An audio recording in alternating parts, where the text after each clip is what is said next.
अड़ी presented by doctor ortho Ayurvedic oil and capsules, जोड़ों के दर्द की बेजोड़ दवा। क्या इस देश में लोगों की जान बचाने की चिंता सिर्फ कोर्ट की है और अलग अलग सरकारें अपने सियासी फायदे के लिए आत्मघाती कदम उठाती रहती हैं? एक बार फिर कांवड़ यात्रा को लेकर सुप्रीम कोर्ट ने यूपी सरकार को सख्त संदेश दे दिया है। नमस्कार, मैं हूं दिनेश गौतम और आज बात नीतियों और नियत की होगी। देश में ऑक्सीजन का संकट हो, वैक्सीन की किल्लत हो या फिर कोरोना से तबाह हुए परिवारों की मदद हो, हर बार अदालत को ही सरकार को रास्ता दिखाने के लिए सामने आना पड़ता है। हैरानी की बात यह है कि पिछले 3 दिनों से लगातार देश के प्रधानमंत्री नरेंद्र मोदी अलग अलग मौके पर अलग अलग मंच से एक ही बात दोहरा रहे हैं कि अभी देर नहीं हुई, अगर हम संभल गए तो तीसरी लहर के भारत प्रवेश को रोका जा सकता है। लेकिन राज्य सरकारें अब भी समझने को तैयार नहीं है क्या? आज तो सुप्रीम कोर्ट ने यहां तक कह दिया है कि लोगों को जीने का अधिकार सबसे पहले और सबसे बड़ा है और सभी धार्मिक भावनाओं की जगह इसके बाद आती है। आज बात इसी पर होगी। दुनिया से लेकर देश तक खतरा कितना बड़ा है और हमारी तैयारी कहां तक पहुंची है। हमारे साथ देश के जाने माने एक्सपर्ट्स का पैनल है। हम चर्चा की शुरुआत करें उससे पहले आज की बड़ी खबर आपको दिखा देते हैं। कांवड़ यात्रा पर सुप्रीम कोर्ट फिर सख्त। सुप्रीम कोर्ट ने यूपी सरकार को पुनर्विचार के लिए कहा, दोबारा विचार नहीं किया तो फिर देना पड़ेगा आदेश, कहा सर्वोच्च अदालत ने। कांवड़ यात्रा पर सोमवार को सुप्रीम कोर्ट में अगली सुनवाई 16 तारीख, मतलब आज। इस बारे में सुप्रीम कोर्ट ने अपना रुख एक बार फिर से स्पष्ट किया है कि अगर सरकार खुद नहीं चेत रही है तो फिर हमको सोमवार को इस बारे में आदेश देना पड़ सकता है। यह स्पष्ट है कि आदेश क्या हो सकता है। लेकिन इस वक्त लखनऊ में प्रियंका गांधी क्या कह रही हैं वो सुन लें जरा। उनको मारा पीटा जा रहा है, उनके वस्त्र खींचे जा रहे हैं। तमाम जिलों में प्रशासन धमकी दे रहा है सदस्यों को कि किसको वोट देना चाहिए। कहीं पे बम फूट रही है, कहीं पे आप हिंसा करा रहे हैं, गोली मरवा रहे हैं। क्या हो रहा है इस प्रदेश में? और क्या आप सोचते हैं कि जनता मौन रहेगी, विपक्ष मौन रहेगा, कोई कुछ नहीं कहेगा? इस तरह की जो अराजकता उत्तर प्रदेश की सरकार खुद फैला रही है, वे इसीलिए कर रही है क्योंकि ये पूरी तरह से नाकाम रही है। घुटना, कंधा या कमर, चाहे जैसा हो दर्द, डॉक्टर ऑर्थो आपको देता है दर्द से पूरी आजादी, एक भरपूर जिंदगी। ये कोई टेम्परेरी पेन किलर नहीं, आयुर्वेदिक औषधि है। कोरोना की दूसरी लहर में इनकी व्यवस्था एकदम खत्म थी। आज प्रमाण पत्र मिल रहे हैं उनको अपने ही प्रधानमंत्री से। तो इस तरह से लोकतंत्र पर जो वार हो रहा है, जो संविधान पर वार हो रहा है, ये आप सब जानते हैं। उत्तर प्रदेश के आप सब जानते हैं कि कोई नई बात आज मैं सिर्फ इस पे बात करूंगी। अभी मैं 1-2 दिन के लिए यहाँ हूँ तो काफ़ी समय होगा, दूसरे मुद्दों पर तब बात करेंगे। अभी फिलहाल तो लखनऊ का है जी।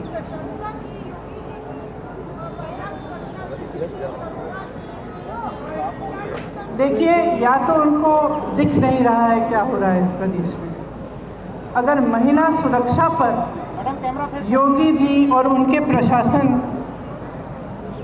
को वो प्रशंसा कर सकते हैं तो आप महिला हैं, आप जानती हैं कि यूपी में क्या हो रहा है। हम सब ने देखा है कि क्या हो रहा है। कितनी बार हम यहाँ आए हैं, हमने प्रदर्शन इसलिए किया है क्योंकि महिला इस प्रदेश में पूरी तरह से असुरक्षित है। उसके लिए क्या किया है इस सरकार ने? मैम, पंजाब कांग्रेस के अध्यक्ष पंजाब की बात अब यहाँ मत करिए। धन्यवाद धन्यवाद धन्यवाद जी। अभी मैंने बताया कि मुद्दा यही था कि लोकतंत्र पर वार हो रहा है, संविधान को नष्ट करने की पूरी कोशिश हो रही है और सरकार खुद कोशिश कर रही है और उनके पीछे मोदी जी का हाथ है, जो आकर यहाँ पे उनकी प्रशंसा कर रहे हैं, उन्हें बधाई दे रहे हैं पंचायत चुनाव के लिए, जबकि पंचायत चुनाव में पूरी तरह से हिंसा इन्होंने फैलाई है और अराजकता होने दी है। धन्यवाद। पंचायत चुनावों में हिंसा और अराजकता फैलाई गई है, यह कहना है प्रियंका गांधी का। यूपी में महिलाओं के साथ बदसलूकी हुई है, यूपी में हिंसा कराई जा रही है। प्रियंका गांधी का कहना है ये क्या हो रहा है, यूपी में बम फेंके जा रहे हैं, गोलियां चलाई जा रही हैं, ये क्या करवाया जा रहा है। कोविड की सेकंड वेव में व्यवस्था ध्वस्त हो गई, कहना है प्रियंका गांधी का। प्रियंका गांधी कह रही हैं कि लखनऊ में हूं, अभी 1-2 दिन आराम से बात करूंगी दूसरे मुद्दों पर भी, लेकिन फिलहाल इन मुद्दों पर, लॉ एंड ऑर्डर पर, पंचायत चुनाव के दौरान हिंसा जो दिखाई दी उसको लेकर राज्य सरकार को घेरने का काम किया है। और यह भी आरोप लगा दिया गया है कि चुनाव आगे देखते हुए हिंसा करवाई जा रही है।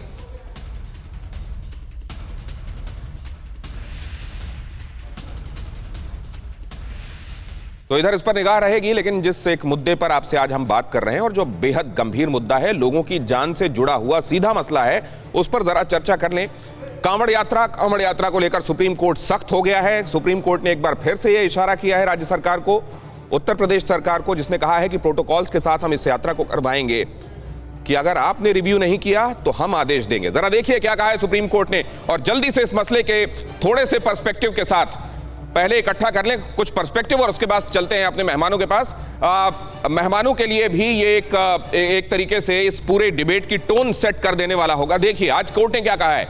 यूपी सरकार कांवड़ यात्रा की इजाजत नहीं दे सकती है, सुप्रीम कोर्ट ने कहा है।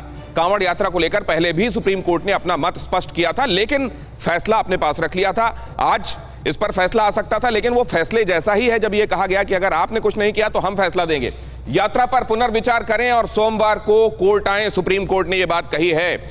सॉलिसिटर जनरल तुषार मेहता ने पीठ से कहा है कि केंद्र यात्रा के पक्ष में नहीं है, केंद्र यात्रा के पक्ष में नहीं है। यह बात सॉलिसिटर जनरल ने कोर्ट को बता दी है। कोर्ट ने पहले क्या कहा था जरा वो देख लीजिए। कोर्ट ने पहले कहा था कि नोटिस जारी किया था कोर्ट ने, और यूपी और केंद्र से यात्रा की इजाजत का कारण पूछा था। तो इस बारे में जवाब देते हुए सॉलिसिटर जनरल ने कहा कि केंद्र यात्रा के पक्ष में नहीं है।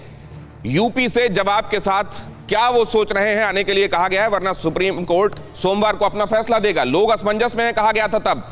पीपल आर परप्लेक्स्ड, महामारी में यात्रा की इजाजत क्यों दी जा रही है, कहा गया था। सोमवार को क्या हो सकता है फैसला, अब ये बड़ा सवाल है। सोमवार को कोर्ट क्या कह सकती है, ये लगभग स्पष्ट है क्या, या ये कहने के बावजूद जो अभी तक उत्तर प्रदेश की तरफ से कहा जाता रहा है कि हम प्रोटोकॉल के साथ इसको करवा लेंगे और हम पर छोड़ दिया जाए, क्या ये बात मान ली जाएगी या खुद राज्य भी अपने किए हुए फैसले को रिव्यू करेगा। सोमवार को क्या फैसला सुनाया जा सकता है, अपने ग्राफिक्स के जरिए अब जरा हम आपको कुछ और दिखाने की कोशिश करते हैं ताकि आपको एक और इसको समझने का परिप्रेक्ष्य मिले। उत्तर प्रदेश और उत्तराखंड। उत्तर प्रदेश ने कहा कि कोविड नेगेटिव रिपोर्ट पर ही यात्रा की इजाजत मिलेगी। कोविड नेगेटिव रिपोर्ट, RT-PCR जब एक साथ कराई जाती है तो कितने जल्दी रिपोर्ट मिलती है, ये आपका अनुभव आपको बता रहा होगा। और कुंभ के दौरान जिन लोगों का RT-PCR होना था उन्होंने क्या जल्दी से अपना रिपोर्ट हासिल कर ली थी और सब कुछ सुचारू हो गया था। उत्तराखंड ने कहा कि लोगों की जान को खतरे में नहीं डाल सकते, ये उत्तराखंड के सीएम ने कहा। जल्दी से इसको बदलिए। और अगला बड़ा सवाल यह है कि क्या कांवड़ यात्रा पर यूपी सरकार पुनर्विचार करेगी, क्या उत्तर प्रदेश, क्योंकि देखिए इसके लोगों की अगर यह समझा जा रहा होगा कि यह पॉपुलर सेंटीमेंट है कि यात्रा होनी चाहिए, और आप जानते हैं कि उत्तर प्रदेश सरकार खास तौर से अभी उसकी जो इमेज है वो यही है कि अगर हिंदू आस्था से संबंधित कोई काम है तो उसमें जो रुकावट और अड़चने हैं वो दूर की जाएंगी। लेकिन कोविड के समय क्या वही इमेज के साथ आगे बढ़ा जा सकता है, तब खास तौर से। और हम यहां पर किसी तरीके का कोई एक्टिविज्म नहीं कर रहे हैं, लेकिन ये बताना हमारा फर्ज है कि अलग अलग स्टेक होल्डर इस मामले में क्या बात रख रहे हैं। यहां देखिए, कोर्ट के निर्देशों का इंतजार करेगी क्या योगी सरकार, या फिर उसके पहले कोर्ट को जाकर यह बताएगी कि हम इस बारे में क्या करना चाह रहे हैं। कांवड़ यात्रा में पहले क्या हुआ था, यह अगर आप समझेंगे तो कोविड के इस दौर में यह समझ पाएंगे कि पिछले साल अगर कांवड़ यात्रा हुई होती तो क्या हो सकता था, और अगर इस साल कांवड़ यात्रा होती है तो क्या हो सकता है। 20 जून 2020, मतलब आज से करीब साल भर पहले 20 जून 2020 को कोरोना के देश में 4,11,750 केसेस थे। पिछले साल 4 लाख से ज्यादा केसेस 20 जून को थे। सावन में 19 जुलाई को पहले सोमवार के दिन जब जाकर जल चढ़ाया जाता है पहले सोमवार में शिवलिंग पर, 2020 को 11,18,094 कोरोना केसेस थे।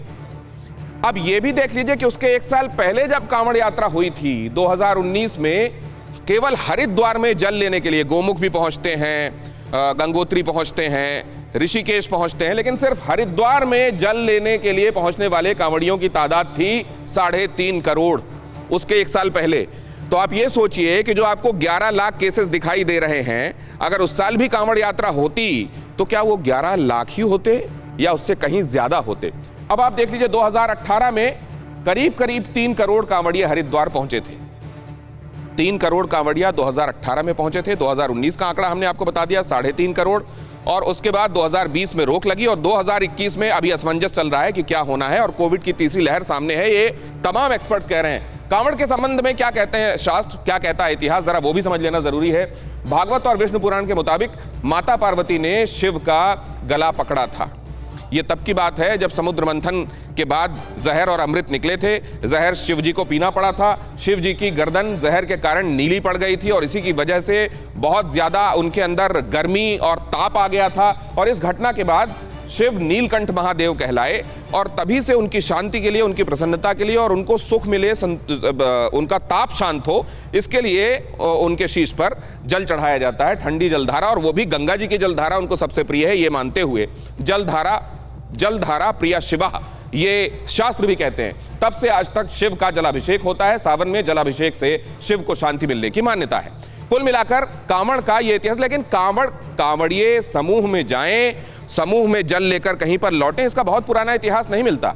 पिछले करीब 40-50 सालों से इस तरफ तेजी आई है, वरना शास्त्रों में इसका उल्लेख नहीं है कि एक साथ समूह में लोग जाते हों और समूह में आकर शिवलिंग पर जल अर्पित करते हों। विद्वानों के अलग अलग मत हैं। प्रभु श्री राम ने सुल्तानगंज से जल लेकर देवघर में जल चढ़ाया था, यह भी कहा जाता है। कई किंवदंतियां हैं। रावण ने पूरा महादेव जो बागपत के पास पड़ता है वहां शिवलिंग पर जल चढ़ाया था, यह भी कहा जाता है। परशुराम ने बागपत के पूरा महादेव में उन्होंने भी जलाभिषेक किया था, यह भी कहा जाता है। और अब ये जो मैं आपको बता रहा हूं भूरा महादेव, असल में कहां से जल लिया जाता है और कहां वो विशेष शिवलिंग हैं जहां पर जल चढ़ाया जाता है मेनली सावन के समय, जरा वो भी देख लीजिए।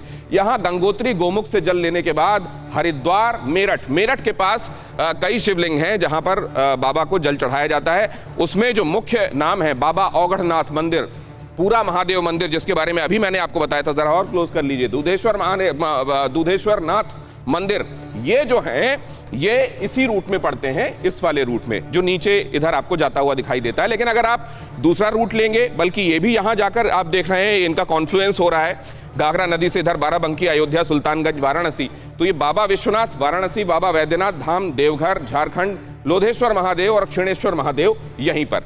इस तरीके से ये रूट बनता है। मुख्य तौर पर यहां से जल लेकर कांवड़िए यहां पहुंचते हैं और जल यहां पर भी बहुत बड़ी तादाद में इकट्ठे होते हैं जल लेने के लिए, और जल लेने के बाद यहां सावन के सोमवारों में बहुत भीड़ होती है। घुटना, कंधा या कमर, चाहे जैसा हो दर्द, डॉक्टर ऑर्थो आपको देता है दर्द से पूरी आजादी, एक भरपूर जिंदगी। ये कोई टेम्परेरी पेन किलर नहीं, आयुर्वेदिक औषधि है।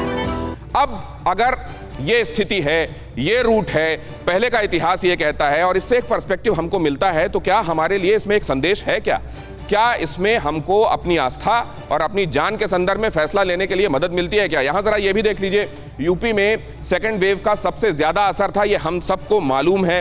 वहां पॉपुलेशन के हिसाब से, हालांकि उत्तर प्रदेश ये कहता है कि हमने बहुत जल्दी बहुत ठीक काबू पाया, बाकी जगहों पर भी स्थिति क्या ठीक थी, ये सवाल है वहां की सरकार का।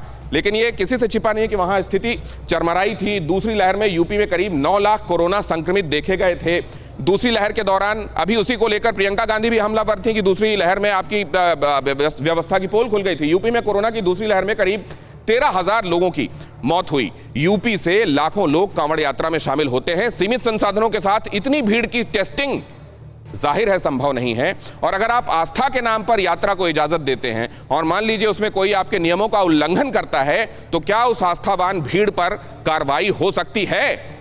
ये तमाम सवाल हैं और इन सवालों के साथ मैं अपने मेहमानों के पास जाना चाहता हूं। गुरु प्रकाश पासवान, भारतीय जनता पार्टी की तरफ से एकेडमिशियन, प्रोफेसर और साथ में ऑथर हैं, किताब उन्होंने लिखी है। भारतीय जनता पार्टी के गजब के प्रवक्ता हैं राजीव राय, वो भी एकेडमिशियन हैं, कई इंस्टीट्यूशंस चलाते हैं और साथ में समाजवादी पार्टी के प्रवक्ता हैं। हमारे साथ डॉक्टर अंशुमान जुड़ रहे हैं, सर्जन हैं, धर्मशिला हॉस्पिटल के, कमाल का नॉलेज रखते हैं when it comes to Covid.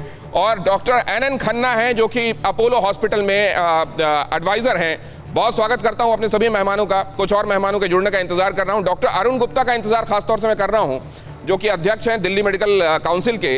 और मैं ये भी जानना चाहता हूं कि ऐसे में वो तमाम डेस्टिनेशंस जहां कांवड़िए आएंगे वापस, क्या उन जगहों की सरकारें इस बारे में कुछ सोच रही हैं? लेकिन सबसे पहले गुरुप्रकाश पासवान, आपके साथ शुरुआत करना चाहता हूं। उत्तराखंड रोक रहा है, उत्तर प्रदेश कह रहा है प्रोटोकॉल के साथ चलेगा, लोग कह रहे हैं चुनाव सामने। देखिए, लोगों का काम है कहना, लोग तो कहेंगे, लेकिन एक इंपॉर्टेंट ट्रेंड हम देख रहे हैं कि भाई एक ही पार्टी का शासन उत्तर प्रदेश और उत्तराखंड में है, लेकिन इसके बावजूद जो डाइवर्सिटी ऑफ ओपिनियन है, ये समझना बहुत आवश्यक है कि भारतीय राजनीति में ऐसा पहली बार हो रहा है। ये अक्सर हम लोग देखते नहीं है। इसीलिए आंतरिक लोकतंत्र का एक परिचायक है कि आपका डिफरेंस ऑफ ओपिनियन का सम्मान करते हैं। अब आइए सुप्रीम कोर्ट के विषय पे। देखिए, सुप्रीम कोर्ट ने इस मामले का संज्ञान लिया है और सुप्रीम कोर्ट के निर्णय का हम स्वागत करेंगे, इसमें कोई दो राय नहीं है। आपने उत्तर प्रदेश की बात की, लेकिन उत्तर प्रदेश का कोविड मैनेजमेंट जिसपे तमाम आरोप लग रहे हैं, उसमें कोई तथ्य नहीं और कोई तर्क नहीं है। मुझे थोड़ा समय दीजिएगा, मैं बताना चाहता हूं कि अभी तक वैक्सीनेशन लगभग उत्तर प्रदेश में 3 करोड़ 88 लाख हो चुका है। लगभग पहला डोज 3 करोड़ 26 लाख लोगों को लग चुका है, दूसरा डोज 60 लाख से ऊपर लोगों को लग चुका है। पॉजिटिविटी रेट पूरे देश में सबसे कम है। तो उत्तर प्रदेश की कोविड मैनेजमेंट पे जिस प्रकार का आक्रमण हो रहा है, मुझे ये समझ में नहीं आता है।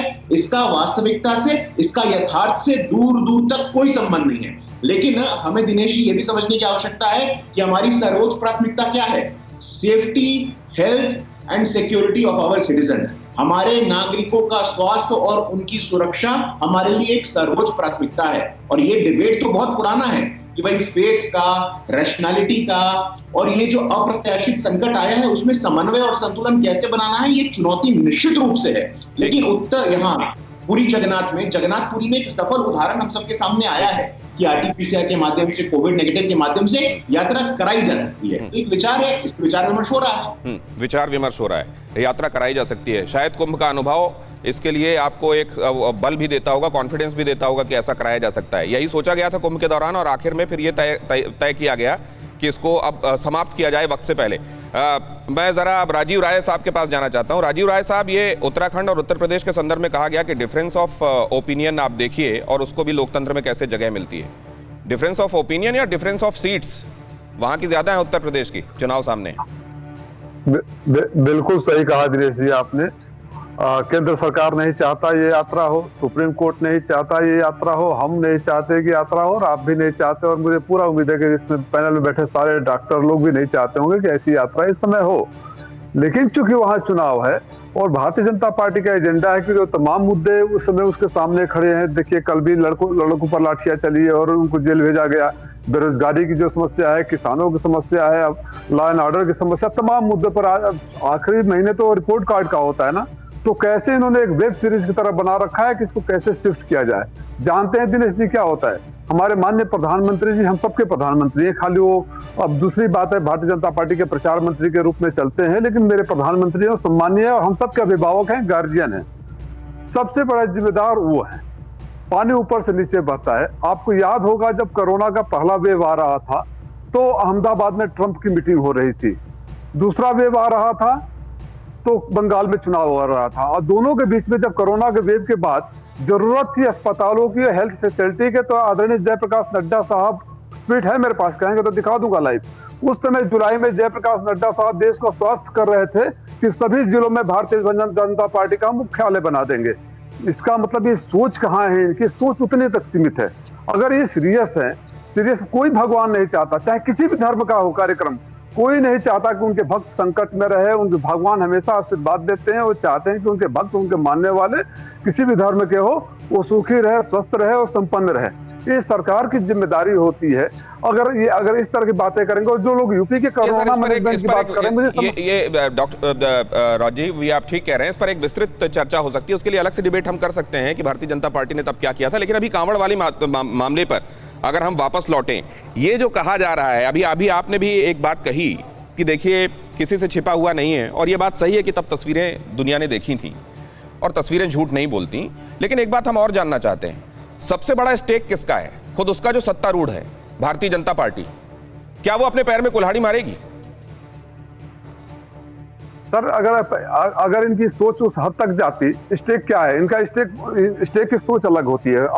अगर गोल है तो हर आदमी के सोच और तरीके और अंदाज अलग होता है। इनके दिमाग में, जहन में जो आपने फैला हुआ है, बोला ना शुरू में कि आप हिंदू धर्म के प्रति अगर कोई बात है तो उसको अड़चन को दूर किया जाए। इनके जहन में सीटें होती, इनके जहन में ये नहीं होते कि प्रदेश की जनता स्वस्थ रहे, सुखी रहे, उसके बाद हमारे कार्यों से मिले, क्योंकि कार्य कहने के लिए तो इनके पास है ही नहीं ना कुछ। अगर आप तारीफ कर रहे हैं कोरोना मैनेजमेंट का, तो पता नहीं उस विधायकों को क्या करेंगे जो विधायक बेचारे डर से क्षेत्र में नहीं जा रहे थे, और अब तो ये हो गया है कि अगर इतनी तारीफ कर दे तो और डर से नहीं जा रहे हैं, लोग इंतजार करेंगे। मैं जहां पे मेरा गांव है, डॉक्टर राजीव, ये जो आप बातें आप दोनों ने कही हैं और ये जो खबर आ रही है वो भी बताने के बाद मैं अगले मेहमानों का रुख करता हूं। कोरोना की तीसरी लहर पर पीएम ने फिर चेताया। पीएम लगातार चेतावनी दे रहे हैं।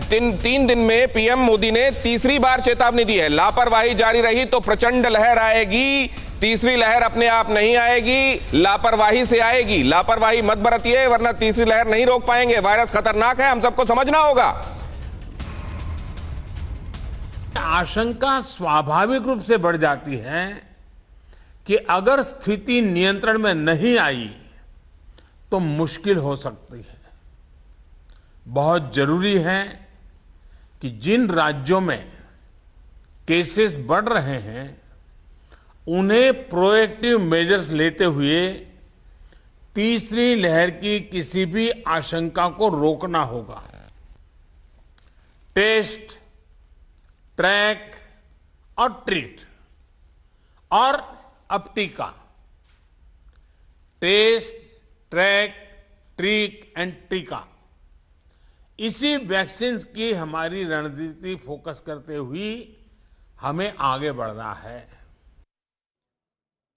और प्रधानमंत्री भी ये बार बार क्यों कह रहे हैं? क्योंकि ये तस्वीरें डरा रही हैं और ये तस्वीरें हर किसी को सोचने पर मजबूर कर रही हैं कि अगर हमारा ये रवैया है दूसरी लहर की भयावहता देख लेने के बाद भी, तो फिर हम क्या उम्मीद करें आगे। हिल स्टेशन पर बढ़ती भीड़, धार्मिक स्थल पर जुटते हुए लोग, राजनीतिक रैली में शामिल होते लोग, बाजार में उमड़ने वाली भीड़, ये सब अगर आप देख लें तो यही लगता है कि फिर तीसरी लहर क्या अवश्यंभावी है। अब जरा जल्दी से इंफॉर्मेशन भी देख लीजिए। हालांकि वो लोग जो कांवड़ यात्रा के पक्ष में हैं, उनका बड़ा जायज सा एक सवाल है। उनका ये कहना है कि क्या किसान आंदोलन जहां शुरू है, जहां पर लोग बैठे हुए हैं, हरियाणा और पंजाब में किसान आंदोलन की वजह से भी कोरोना के केसेस बढ़े, क्या वहां पर रुकवा लिया?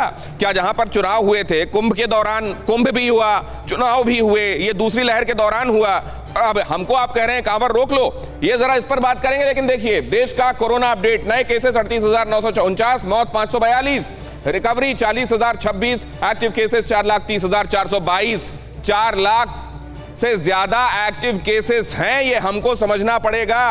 आप याद कीजिए जब कोरोना का ढिंढोरा शुरू में पिटा था, पहला केस आया था हिंदुस्तान में, हमारे क्या हाल हो गए थे, हाथ पांव फूल गए थे, लो यहां भी आ गया। अब 4 लाख में भी हमको फर्क नहीं पड़ता। 7 दिनों का कोरोना बुलेटिन जल्दी से दिखाइए। 7 दिनों का कोरोना बुलेटिन अगर आप देखेंगे, 15 जुलाई नए केसेस और मौत के हिसाब से 15, 14, 13, 12। अगर उधर से आप इधर आना शुरू करते हैं तो देख लीजिए 37,154, 724, 13 जुलाई 31,443, 2024 14 जुलाई 38,792, 624। और इधर जब आप आते हैं 15 जुलाई, ये घटते दिखाई देने चाहिए, कम से कम स्टैग्नेंट दिखाई देना चाहिए। 15 जुलाई को दिखाई देते हैं 31,806 और 581 मौतें। क्या यहां कोई संदेश छिपा हुआ है? क्या इन आंकड़ों को हम सकारात्मक रूप से और प्रोएक्टिवली पढ़ना जानते हैं? अब जरा इसके बाद अगर ये स्थिति है, नए केस वाले टॉप 7 स्टेट्स जरा वो भी देख लीजिए। केरल 13,773, महाराष्ट्र 8,010, आंध्र प्रदेश 2,526, तमिलनाडु 2,405। ये ऐसा होता है कि देश के किसी हिस्से में ही शुरू होता है और फिर वो बढ़ते बढ़ते उन जगहों पर पहुंचता है जहां लोग निश्चिंत बैठे हुए होते हैं कि यहां तक तो नहीं पहुंचेगा, और वहां सुनामी दिखाई देती है। घुटना, कंधा या कमर, चाहे जैसा हो दर्द, डॉक्टर ऑर्थो आपको देता है दर्द से पूरी आजादी, एक भरपूर जिंदगी। ये कोई टेम्परेरी पेन किलर नहीं, आयुर्वेदिक औषधि है।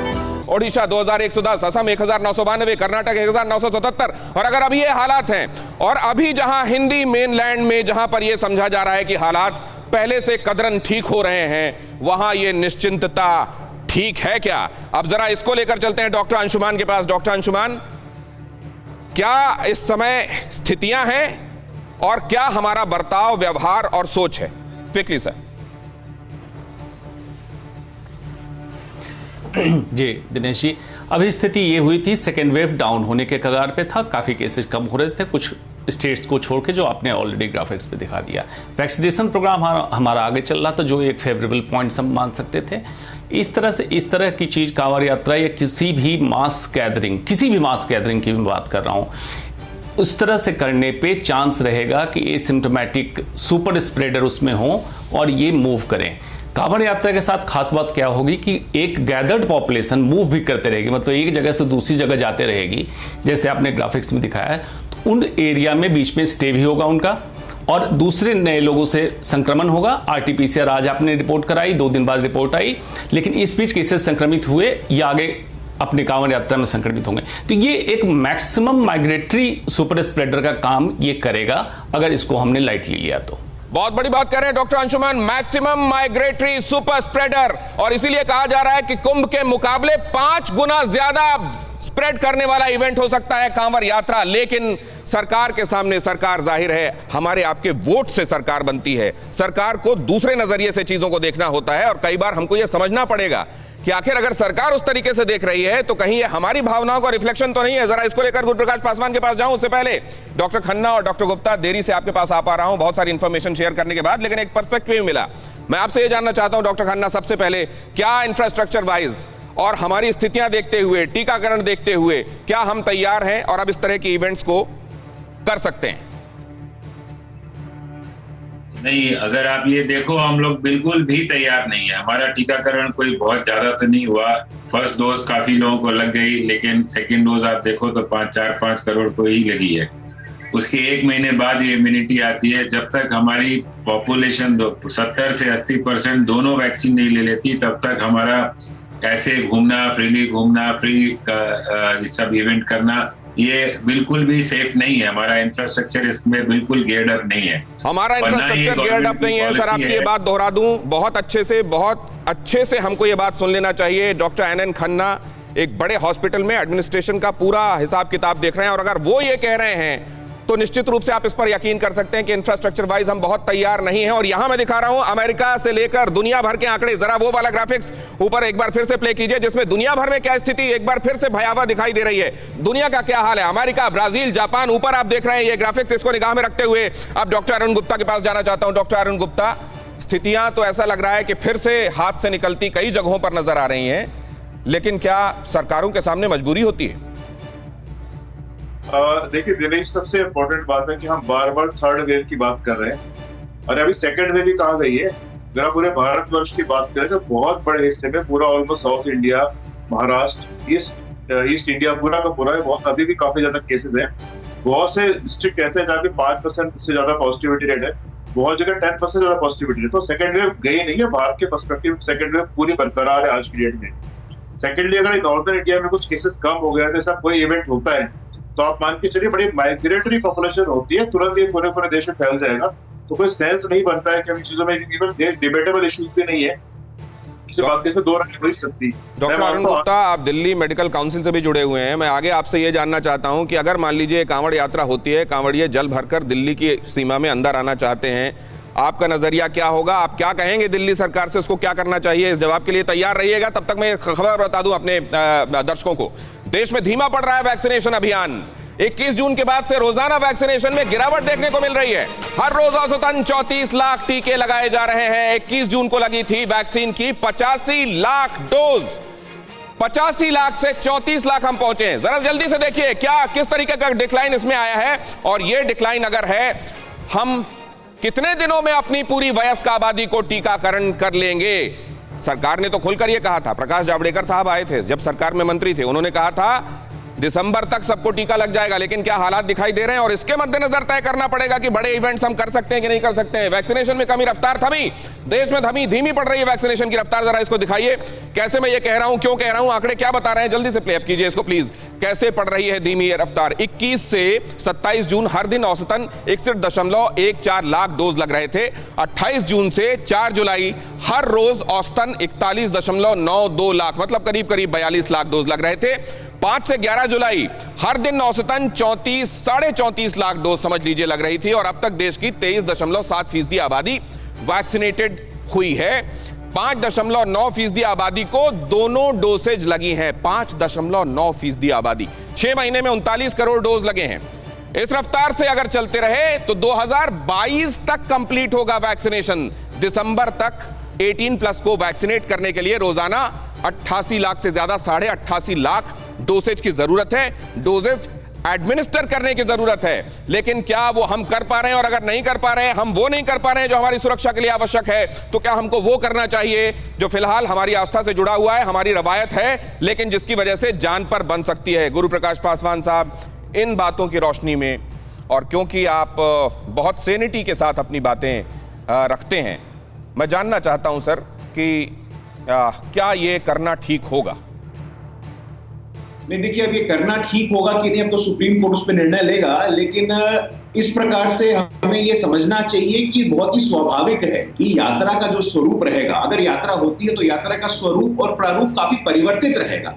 पुराने आंकड़े आप दे रहे थे कि 3.5 करोड़ लोगों ने भाग लिया था, तो इस बार डेफिनेटली एक ट्रंकेटेड वर्जन, एक ऐसा वर्जन होगा जिसमें कम लोग रहेंगे। अगर यात्रा होती है तो उनका आरटीपीसीआर कोविड नेगेटिव सर्टिफिकेशन आ चुका होगा।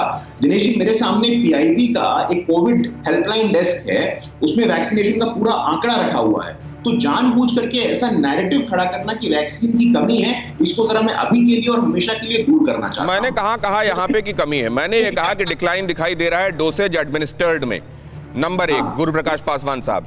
दूसरे, आप जो कह रहे हैं वो महसूस हो रहा है क्या लोगों को ग्राउंड पर? क्या हमारे यहाँ दोनों डोसेज लगने वालों की तादाद अभी 6% को क्रॉस कर पाई है क्या सर, बताइए? पहला डोज जिन लोगों को लगा है उनकी संख्या इस महीने के अंत तक, मुझे लगता है कि लगभग 1/4 लोगों को पहला डोज लग चुका होगा हमारे देश में। ये समझने वाली बात है।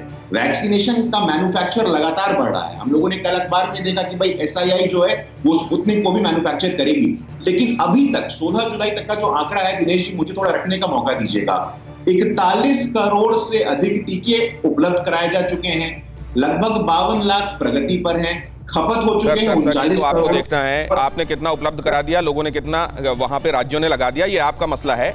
मैं तो यहाँ ये जानता हूं कि कितनी आबादी को लग गई, और ऐसे में कांवड़ यात्रा जैसे बड़े इवेंट्स होने चाहिए क्या, ये मेरा सवाल है। और आपने कहा कि ट्रंकेटेड फॉर्म में होगा। आप जब आस्था का सवाल लेकर बाहर जाएंगे, एक आदमी निकलेगा, दूसरे को आप मना करेंगे तुम मत जाओ, इस मोहल्ले से एक ही जाएगा? या अगर RT-PCR कराता है, इतने सारे लोगों का कराना पड़ेगा, बीच में 6-6 दिन लग रहे थे RT-PCR की रिपोर्ट आने में, मिल जाएगी उनको RT-PCR रिपोर्ट दिखाकर अंदर जाने के लिए अनुमति? ये सवाल है सर, इनको सोचिएगा। मैं ये नहीं कह रहा हूं, हम कोई एक्टिविस्ट नहीं है, फैसला सरकार को करना है, और सरकार से बड़ा स्टेक किसी का नहीं है। मैं लेकिन इसको लेकर एक बार समाजवादी पार्टी के पास जाना चाहता हूं। राजीव राय साहब, सवाल ये बहुत महत्वपूर्ण है कि अगर ये चुनावी साल है इसलिए ऐसा होने दिया जा रहा है, तो चुनावी साल में बहुत कैलकुलेटेड रिस्क लिए जाते हैं। भारतीय जनता पार्टी कोई ऐसा रिस्क नहीं लेगी कि उसके प्रोस्पेक्ट्स खराब हो।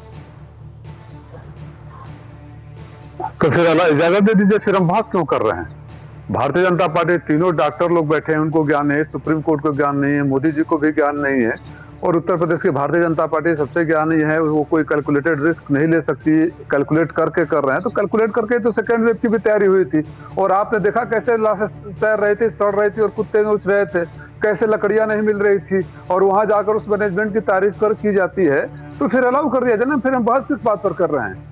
अगर आप बोल रहे हैं कि ट्रंकुलेटेड स्टेज में जाए, कौन control, who is going to control the crowd? कौन कंट्रोल कर रहा है? Who is going to take the responsibility? फिर आप बोलेंगे कि हम रोक नहीं सकते। और आपने हरिद्वार में देखा, हरिद्वार में भी तो ये RT-PCR टेस्ट लेकर गए थे, क्या फर्जीवाड़ा हुआ था, कैसे रिपोर्ट मिली थी? मैं खुद भुक्तभोगी हूँ दिनेश जी, अगर आपके पास 30 सेकंड टाइम है ना, मैं दुबई में था और मैंने अपने एक स्टाफ को बुलाया कि मुझे रिलीव करो, और उसने RT-PCR नेगेटिव टेस्ट लेकर यहाँ से गया दिल्ली एयरपोर्ट से, सेम डे फ्लाइट पकड़ा, जब दुबई में पहुंचा तो यहाँ एयरपोर्ट पर टेस्ट होता है। अगले दिन वो मेरे पास मिलने आया, वो कोरोना पॉजिटिव था, and I also got infected. ये हमारे यहाँ का टेस्ट का, मैं किसी पर सवाल नहीं उठा रहा हूँ, लेकिन आप हरिद्वार में जो कुंभ के दौरान जो टेस्टिंग हुई, और जिस शेड से टेस्टिंग हुई, और जिस तरह से सर्टिफिकेट बटे, उसको रोकने की कोई गारंटी लेता है? कौन सा आसमान टूट पड़ेगा? कौन से लोग धरने प्रदर्शन पर बैठे हुए हैं? अरे लोग जिंदा रहेंगे तभी तो आपको वोट देंगे। लेकिन आपके अगर दिमाग में ये जहन में ये है कि हिंदू हृदय सम्राट बनकर, हिंदुओं के धार्मिक भावनाओं को उभार कर, हिंदुओं को सबसे बड़े रक्षक बनकर, हिंदुओं के लिए कुछ भी कर गुजरने वाला बनकर अगर आप करना चाहते हैं, तो मेरे गांव में 42 लोग 1 महीने में मर गए, और मेरे विधायक जो है मंत्री हैं, वहां जाने की हिम्मत नहीं है उनको। लेकिन सोच पर निर्भर करता है, क्योंकि इस समय अगर ये नहीं करेंगे तो बहुत सारे सवालों को जवाब देना पड़ेगा। इस समय BAT के लोग बैठे हुए हैं, दरोगा भर्ती वाले लोग, सिर्फ 3 मिनट बचे हैं सर, मुझको इसको कंक्लूड करना है। जरा मैं डॉक्टर अरुण गुप्ता से पूछ लूं। डॉक्टर अरुण गुप्ता, अगर ये होती है, कांवरिये लौटते हैं, दिल्ली की सरकार को आप क्या कहेंगे? देखिए, जो विषय है ना, किसी के राज्य का है नहीं, पूरे भारतवर्ष का है, पूरे नॉर्थ दिल्ली नॉर्थ इंडिया में इसका असर पड़ेगा। तो चाहे उत्तर प्रदेश के हो, चाहे उत्तराखंड के हो, चाहे दिल्ली के हो, चाहे हरियाणा के, कलेक्टिव डिसीजन होता है।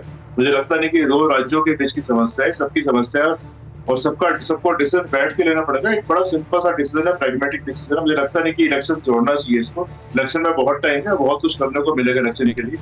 इसमें लोगों की जान बचाना सबसे बड़ी प्राथमिकता है। सेकेंड वेव गई नहीं, मैं बार बार कह रहा हूँ, और 6% पॉपुलेशन को वैक्सीन नहीं लगा है। ये एकदम फूटने वाला है अगर आप इस तरह की यात्रा को अलाउ करेंगे। एज ए डॉक्टर बिल्कुल ना है हमारे पास। ठीक है, लेकिन क्या ये इसके पीछे ये मकसद भी हो सकता है? देखिए, अगर कोर्ट इसके बारे में आखिरकार अपना फैसला लेकर आ रही है तो कोर्ट अपना काम कर देगी, सरकार ने अपना काम कर दिया। सरकार का एक मैसेज चला गया कि हम तो चाहते थे कि आस्था का सम्मान और इसलिए हम कांवड़ यात्रा को करना चाह रहे थे, लेकिन साथ में अब जो हमारे पास आदेश आ गया उसको हमको ध्यान रखना है। क्या इसलिए ऐसा हो रहा होगा कि प्रधानमंत्री भी कह रहे हैं, कोर्ट भी कह रही है, तमाम एक्सपर्ट्स कह रहे हैं, उसके बावजूद ये हो रहा है? ये मैं लेकर जाऊंगा गुरु प्रकाश पासवान साहब के पास, लेकिन पहले खन्ना साहब, क्या ये इस तरह के तेजी जो हमारी अभी तैयारी है उसके बारे में जो आपने कहा, उसके बाद हमको कितने दिनों तक और आगे इस तरह के इवेंट्स के बारे में खुद को तैयार कर लेना चाहिए कि अभी कम से कम इस बारे में ना सोचा जाए? देखिए, जिस तरीके से वैक्सीनेशन हो रहा है, जिस तरीके से लापरवाही हो रही है, जिस तरीके से सेकेंड वेव खत्म नहीं हुई है, आने वाले 5-6 महीने तक तो हमें कोई साइंटिफिक सजेशन है ही नहीं कि इस तरीके की ओपन गैदरिंग्स होनी चाहिए और ये मास कलेक्शन लोगों का होना चाहिए और इस तरह की यात्राएं होनी चाहिए। लेकिन अब सवाल तो आप बिल्कुल, अब एक सवाल और है, देखिए, और सारे हुक्मरानों के सामने वो सवाल है, वो तमाम लोग जो हुकूमतें कर रहे हैं उनके सामने ये सवाल है। डॉक्टर अंशुमान के पास मैं ये लेकर जाऊंगा। डॉक्टर अंशुमान, कई जगहों पर रिवोल्ट देखने को मिला है। इतने दिनों तक लोग घर में रह गए हैं, इतने दिनों तक उन्होंने एहतियात जो उन्होंने पहले कभी नहीं किया, तो कई जगहों पर जब उनको रोका जा रहा है वो सामने आकर एक तरीके से रिवोल्ट वाली स्थिति में आ रहे हैं। क्या ये भी सरकारों के दिमाग में आती होगी ये बात भी? बिल्कुल दिनेश जी, बहुत अहम बात उठाई, जो मेंटल हेल्थ इश्यूज हम लोग पिछले साल से कह रहे हैं। और अमेरिका में आपने देखा था, कई स्टेट्स में ऐसा हुआ था, लॉकडाउन का लोगों ने विरोध किया और बीच में जाके पिकनिक बना रहे, तो फिर उसका हालात परिणाम आपने देखा। मैं मानता हूँ कोरोना फटीग एक मेंटल फटीग है, बंद रहते रहते घर में और लोगों से मिलना जुलना बंद होने के कारण बहुत ज़्यादा मेंटल हेल्थ इश्यूज आया है, ये ठीक है इसका, लेकिन उसका वे आउट निकालना है। क्योंकि आने वाले समय में अगर कोरोना का क्या ट्रेंड लेगा वो 3 चीज़ों पे डिपेंड करेगा। जरा नोट कर लीजिए, IVV, जिसमें सबसे होगा इंडिविजुअल चॉइस टॉप पे, मतलब हर व्यक्ति की अपनी इच्छा। V, वेरिएंट्स, कितने नए नए वेरिएंट्स निकल के आने वाले हैं। और वैक्सीन वेलोसिटी, किस रफ्तार से हम वैक्सीन के परसेंटेज ऑफ द पॉपुलेशन, जैसे 138 करोड़ की आबादी है, उसके लगभग 70% पॉपुलेशन। सर, बहुत बढ़िया बात आपने कही है। मेरे पास 30 सेकंड है, इसलिए मैं जाना चाहता हूं गुरु प्रकाश पासवान जी के पास, उनके साथ ही मैं इसको कंक्लूड करना चाहता हूं। गुरु प्रकाश पासवान साहब, देख रहे हैं आप, लगभग सारे लोगों का क्या कहना है? नहीं, मैंने डॉक्टर्स की बातों को ध्यानपूर्वक सुना, लेकिन समाजवादी पार्टी के जो वरिष्ठ प्रवक्ता हैं उन्होंने शुद्ध रूप से राजनीति की है यहाँ पे। देखिए, इतनी नकारात्मकता की राजनीति ठीक नहीं है और हमें प्रमाण पत्र किसी से लेने की आवश्यकता नहीं है। उत्तर प्रदेश की 22 करोड़ जनता प्रमाण पत्र देगी। उन्होंने जिला परिषद के चुनाव में दिया है, ब्लॉक प्रमुख के चुनाव में दिया है।